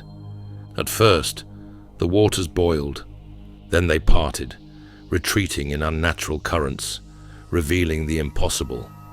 R'lyeh, a nightmare of stone and madness, rising from the abyss, its towers twisting in geometries that defied reason, its great halls carved with sigils too ancient for human tongues. The city pulsed with a foul and beautiful life, its structures writhing as though eager to be seen again. And at its center stood the great black gate, the threshold to his slumber, the place where he waited to wake. I fell to my knees at the sight, overwhelmed by ecstasy. Around me, my followers did the same, some weeping, some laughing, some whispering his name in breathless reverence. The storm above us howled, and in that moment, the world changed forever. We had always been right. The world had always belonged to us, and now it would be ours again. R'lyeh's return was not simply a cosmic event. It was a symbol of victory. The weak would witness it and despair. The ones who had once looked down on us, who had ridiculed us, who had cast us aside, they would kneel before his return, or they would be destroyed beneath the tide. My followers screamed their joy into the storm. They were fools to deny us, one of them cried, his fists raised toward the heavens. They called us mad, but now they will know fear. I placed a hand upon his shoulder, steadying him, feeling the quivering power beneath his skin. They will know far more than fear, I murmured. They will know obliteration. It started within hours. The ones who had already begun to hear him, the ones whose minds were weakest, they broke first.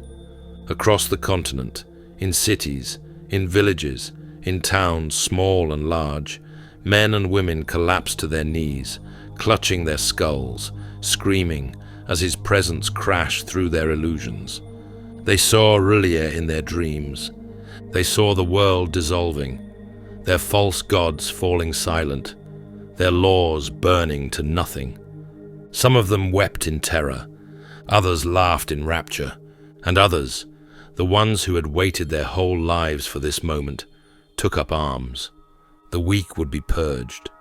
The worthy would rise. R'lyeh did not simply emerge from the sea. It moved. It dragged itself forward, pulled by the will of him who dreams, crawling toward the land as though the earth itself bent to make room for its master. By nightfall, it had joined the continent, its roots digging deep into the soil, merging with the land itself. The world could not deny it now. It was real, it was here, and it would never sleep again. I looked over the great spires of the reborn city, feeling the storm spread outward, carrying his voice to those ready to hear it.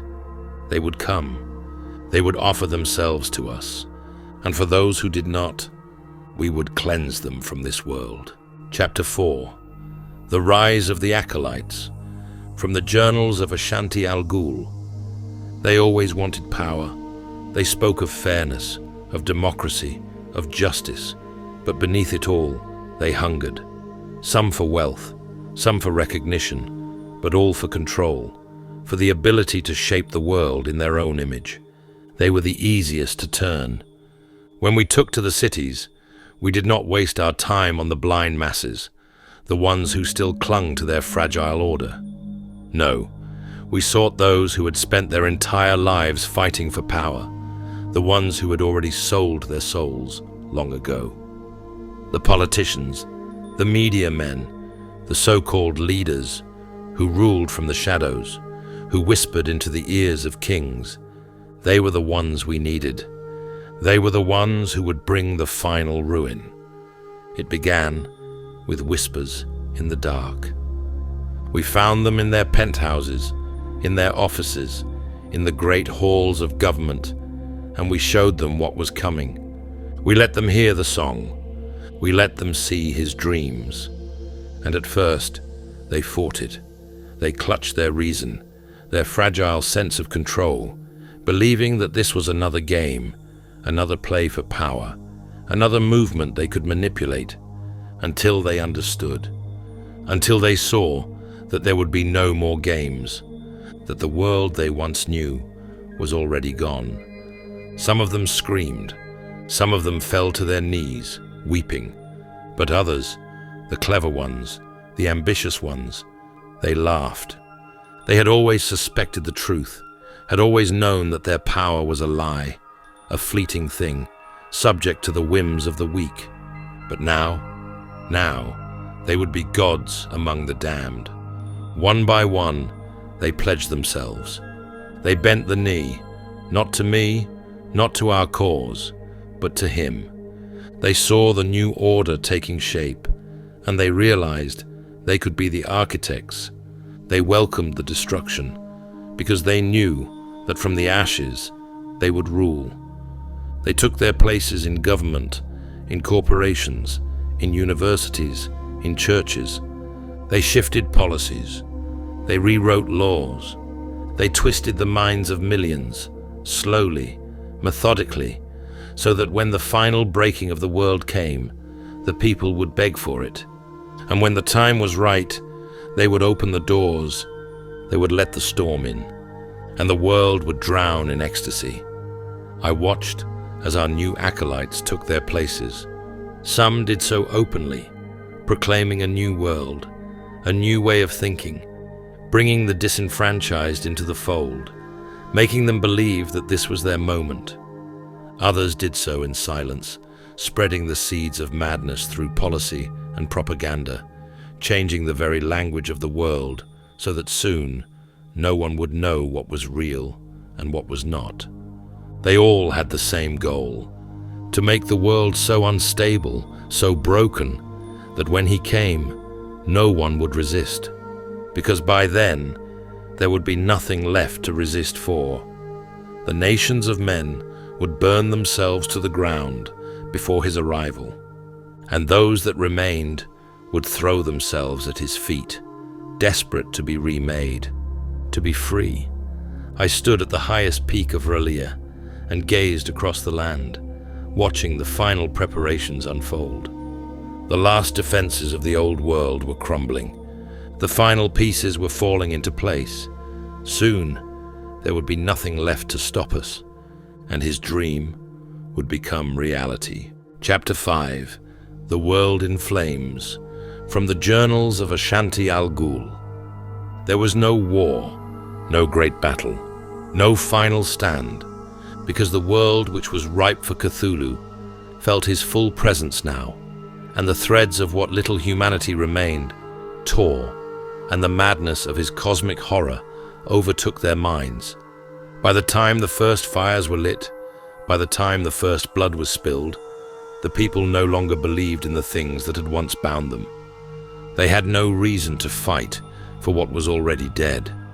Governments collapsed without a struggle. The institutions that once held society together, law, order, morality, faith, all crumbled into dust, not by force, but by irrelevance. Nothing mattered anymore. And for the first time in human history, that fact did not bring fear. It brought joy. I walked through the cities and watched civilization dissolve, not with sorrow, but with celebration. People laughed as they tore each other apart, as they set fire to their homes, as they abandoned the last remnants of the false world they had once known. They understood now. They saw what we had seen all along. The only thing worth doing in a meaningless world is to revel in its destruction. I saw a man standing in the street, covered in the blood of his own family, smiling as he lifted his hands to the storm-darkened sky. "I feel it now," he screamed. "I understand." And the people around him cheered, not out of cruelty, not out of anger, but out of ecstasy, because there was nothing left to hold them back. They were finally free. The old structures, the old ways, they were nothing but ghosts now. The buildings still stood. The government still sent out pleas for order. The priests still muttered prayers to gods that no longer answered, but no one listened. The people had no need for these things anymore. They did not need rulers. They did not need gods. They did not even need themselves. They had given up their old names, their old identities, their old dreams. Now, they had only one purpose: to sing, to shout, to burn, to kill, to dance in the wreckage of the world they once feared to lose. They did not care about what came next, because they knew that this was the end, and they had embraced it. I stood at the gates of Relia, my arms outstretched, my body trembling with the weight of this moment, and I felt him stir. The ocean trembled, the sky split apart, the air shuddered as his dreams began to dissolve into reality. For countless ages, he had waited, he had dreamed, he had allowed this world its little illusions, its petty struggles, its fleeting dominions of men. But now they knew. Now they had become his children. His faithful had prepared the feast, and he was ready to rise. I closed my eyes as his voice crashed through my mind, vast and incomprehensible, a sound that was not sound, a thought that was not thought. And I wept, because at long last the moment had come. There was no one left to stop him, no one left to fight, no one left to fear, only the chorus of the damned, singing, screaming, laughing, as the last walls of reality crumbled into the abyss. And then the sirens. Even through the chaos, even through the screams of his name, we heard them. A different kind of madness had taken hold. A madness born not from revelation, but from desperation. The last remnants of the world's leaders, cornered, broken, afraid, had done the only thing they knew how to do. They had turned the keys, they had pushed the buttons, and the sky began to burn. From one continent to the next, the missiles rose into the heavens, their terrible payloads rushing to meet their targets. A final, futile gesture of a species that had been given truth and could not bear to face it. They had chosen fire, and the world erupted in nuclear chaos. I turned to the great gate of Relia. I looked upon his face, upon the vast, writhing form that loomed beyond comprehension, beyond thought, and I laughed, because it was done. The world was his, and so I cried out, in what should have been the greatest triumph of my life, "O great Cthulhu, are you happy? Your vision has come true." But as I looked into his eyes, I saw nothing, no recognition, no approval, no hatred, no joy. He did not see me. He did not care. We were nothing to him, not faithful, not chosen, not even slaves, just dust, just maggots, writhing in the corpse of a world he had long since forgotten. And as the nuclear fire rushed toward me, as the great mushroom clouds bloomed across the horizon, I knew the final, terrible truth. I was a fool. I had always been a fool. Cthulhu was ambivalent to our existence. And then the flames took me.